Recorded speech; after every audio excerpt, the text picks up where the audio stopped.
Hello, my name is Alina, and now we're on the outflow of He'eia on the island of Oahu.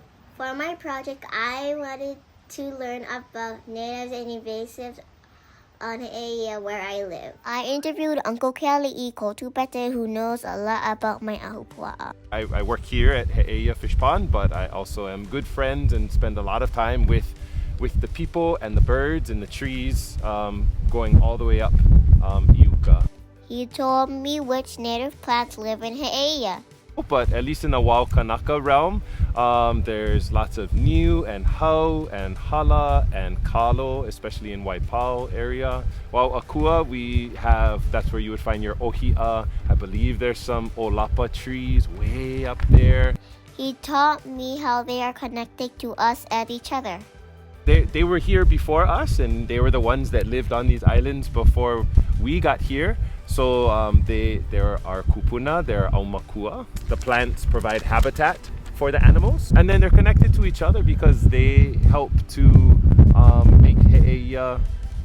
If we don't have these plants and animals here, then we could just be any other place in the world. He explained how invasive plants are affecting the native plants and animals. They're bullies. Yeah, they're the big bad bullies. Myconia for sure. Strawberry guava on the wide. We have choke in He'eia.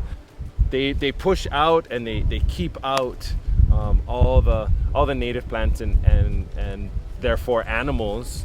So our native animals, they want to live with the native plants, but if there's only invasive plants there, then they get a little bit hard time and they don't know how to act, and so they don't really want to be in those zones where there's invasive plants, and so then we don't get to see our native animals. So they just kind of push them out and make it hard for them to live and to eat. He also told me what we can do to help. We can first of all educate ourselves, just like with these questions that you're asking me, within our own yard, in our house, and then in the yard right outside our house. We can grow native plants so we can encourage the animals to come and hang out next to us and with us and become kama'aina with us. And then if our yard can connect to our neighbor's yard and can connect to another neighbor's yard, then those areas can grow bigger. Another way we can kokua is we can go to places where there's larger restoration happening, like at the Lokoi'a or at Kako'o'iwi or at Papahana Kua'ola.